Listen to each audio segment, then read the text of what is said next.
Là, quand on voit en plus tout ce qui se passe partout, on n'a pas envie de toucher aux enfants. On a envie de préserver leur enfance, de préserver cette joie naturelle qu'il y a en eux.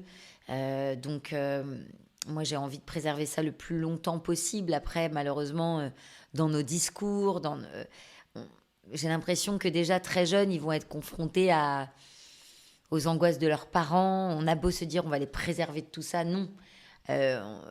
Moi, souvent, tout d'un coup, je parle avec mon chéri ou mes amis, j'oublie un peu qu'ils sont là, on parle de choses de grands, entre guillemets, et le lendemain, j'ai le droit à des questionnements. Et je me suis dit, mince, j'ai dit tout ça devant eux, et à quel point ça les a marqués, touchés, à quel point ils ont besoin de comprendre.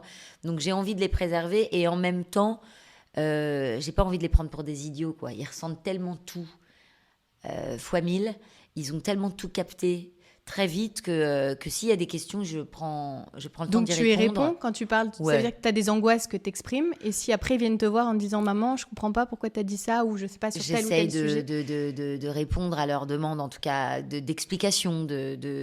Alors après, avec des mots, j'essaye de trouver les mots. Je veux pas être choquante, je veux pas être trop trash non plus, mais je veux pas les prendre pour des idiots parce que à partir du moment où ils ont ressenti la chose, il faut qu'elle soit claire.